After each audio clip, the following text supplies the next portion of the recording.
And so Jesus said, "Verily, verily, I say unto you, he that entereth not by the door into the sheepfold, but climbeth up some other way, the same is a thief and a robber." Now later on he said, "I am the door."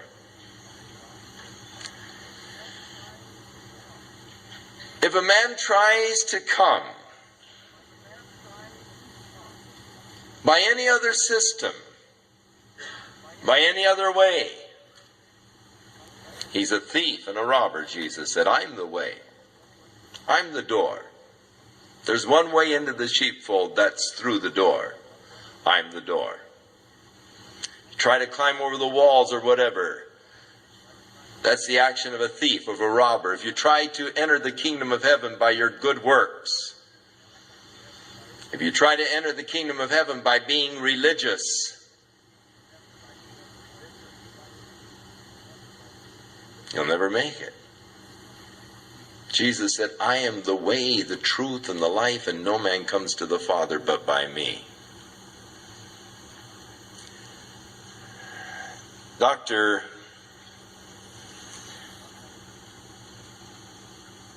Adam Smith, who traveled extensively in the Holy Land for years, getting the insight into the culture of the people,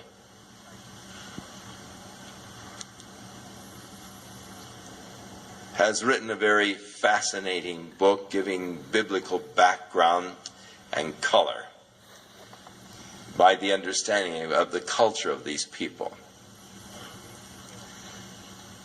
And he relates of talking with a shepherd one day as the shepherd was pointing out this walled enclosure and explaining to him how that they would drive the sheep into that enclosure at night, or lead them into the enclosure. And there in the enclosure, the sheep would be safe. And Dr. Smith said to him, "Well, you don't have any door. How do you keep the sheep from going out?" And he said, "I am the door." He said, "Once I have all of the sheep in, I lie across the opening here, and this is where I sleep. And no sheep can get out, or no wolf can get in, except it cross over me." Now, he wasn't coming from any kind of a biblical, thing. In fact, he probably didn't even know the scriptures, but I'm the door. I'm the one.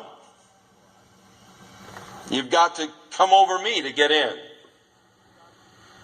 or you've got to come over me to get out. Now, Jesus is talking about this kind of a sheepfold that they have over there. The walled-in enclosures where the sheep were driven in at night. And he said, "He that enter in by the door is the shepherd of the sheep. And to him the porter openeth, and the sheep hear his voice, and he calleth his own sheep by name, and he leads them out." So in the evening, when they would drive them into these enclosures for safety, in the morning when they were ready to leave, there would be several herds driven into these enclosures. And during the night they would mingle. But in the morning, when the shepherd was ready to lead them out to the fields for pasture, he would go to the door and he would call. And his sheep knew his voice. They would come out of the herd and follow him. And you could try to mimic that call, but the sheep would never follow you. They know the voice of the shepherd. They respond to him. And so he said, the sheep hear his voice, and he calls his own sheep by name and leads them out. And so it's a very colorful picture that was very familiar to those people in that culture, unfamiliar to us in our culture. But the idea is that the shepherd knew his sheep. For there were sheep that were his, and there were sheep that were not his. And in carrying that over into the spiritual allegory tonight, the world is comprised of two kinds of people. Those that are his sheep and those who are not his sheep. Two classes in the world today. You're his or you're not his. He knows his sheep. He calls them by name. Now, to me, every sheep looks alike. Basically. I mean, I can't tell the difference between sheep. I've watched them, flock of sheep on the hillside. To me, they all look alike. But you go up to the shepherd that's watching those sheep. And you'll say, hey, there's one of your sheep that's straying away. And he'll call it by name. Oh, I have trouble with that Joe, he's some miserable sheep, You call him, Joe, get back here, Maybe you let out a whistle and his dog will go out and start yipping and drive him back into the herd. He knows his sheep. He calls them by name. So the Lord knows you, if you're one of his sheep. Calls you by name. Knows your characteristics.